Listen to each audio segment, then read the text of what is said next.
सुषमा, राठौर और नड्डा समेत कई वज़रा को मोदी काबीना में नहीं जगह मिली। मोदी हुकूमत की दूसरी मियाद कार में जुमरात को 24 काबीना वज़रा समेत 57 वज़रा ने हलफ लिए, जिनमें कई साबिक वज़रा को काबीना में जगह नहीं मिली है, जबकि 2 ज़राए मुमालकत को तरक्की देकर काबीना में शामिल किया गया है।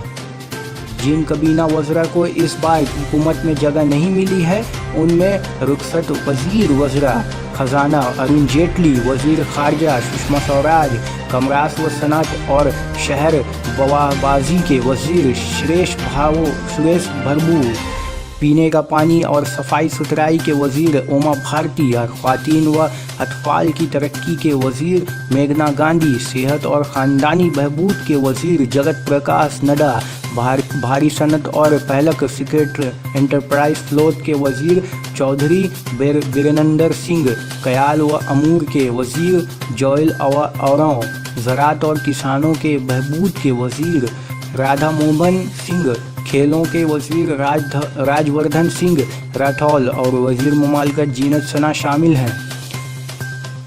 अरुण जेटली ने सेहत की बुनियाद पर काबीना में शामिल न करने की खुद ही दरख्वास्त की थी, जबकि सुषमा के वज़रात में शामिल न किए जाने पर सियासी हलकों में काफ़ी हैरानी पाई जाती है।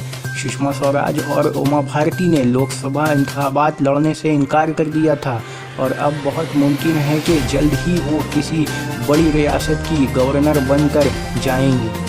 इधर जेपी नड्डा के ताल्लुक से ये बात कही जा रही है कि वज़रात में आने के बाद अमित शाह बीजेपी के सदर के ओहदे से दस्तबरदार हो जाएंगे, इसलिए नड्डा को काबीना में शामिल नहीं किया गया है ताकि उनको बीजेपी का कौमी सदर बनाया जा सके।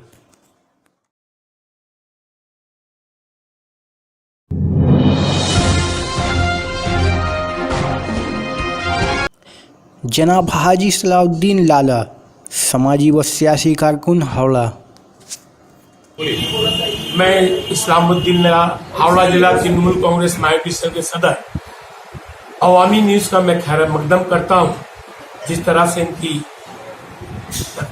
तरक्की हो रही है उस बंगाल में, मैं समझता हूँ ये न्यूज़ जो है पूरे भारत में एक दिन सबसे अव्वल नंबर में आएगा।